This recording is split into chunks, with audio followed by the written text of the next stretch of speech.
Kembali lagi pemirsa di Kabar Siang, pemerintah melalui Kementerian Luar Negeri berhasil mengevakuasi puluhan para pekerja migran Indonesia yang menjadi korban penyekapan di Kamboja pada beberapa hari lalu. Jumat malam 12 orang dari 60 pekerja migran Indonesia akhirnya tiba di tanah air.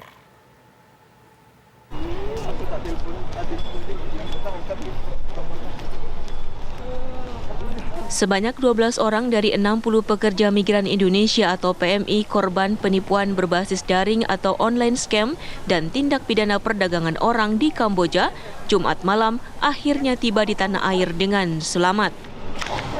Ke-12 pekerja migran Indonesia tiba di tanah air melalui Bandara Soekarno-Hatta, Tangerang, Banten.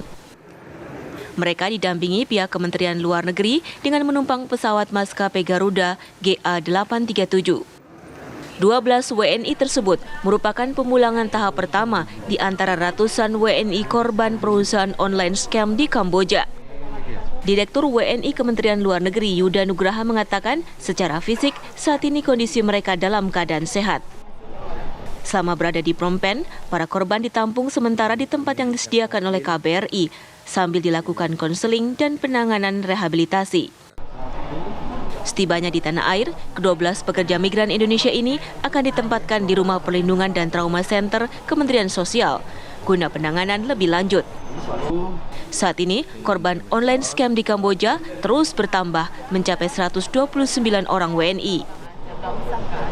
Alhamdulillah, 12 warga negara Indonesia korban penipuan perusahaan online scam di Kamboja telah tiba dengan selamat di tanah air. Tadi telah diatur penerimaannya bersama teman-teman kementerian lembaga terkait dari BP2MI, dari kepolisian di Suta, dari Kemensos, ya, dan juga dari Baris Krim Polri.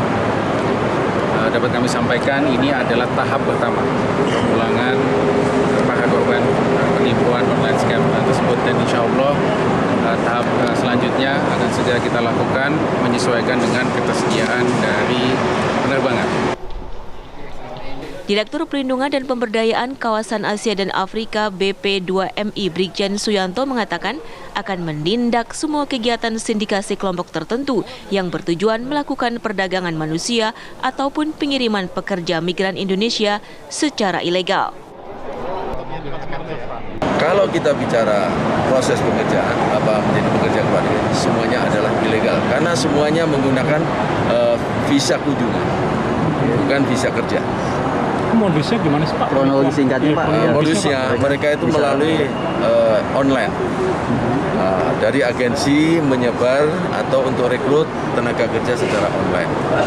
Dan mereka kebanyakan tidak tahu mau arah pekerjaan apa, maupun ke negara mana, ataupun pekerjaan apa. Banyak yang tidak tahu. Ternyata di sana hanya dipekerjakan sebagai pelaku judi online, ya, betul. Judi online dan finance bodong. Nantinya, setelah menjalani rehabilitasi di rumah perlindungan, para pekerja migran Indonesia ini akan dipulangkan ke daerah asal masing-masing. Dari Tangerang, Banten, Rusdi Muslim TV One mengabarkan.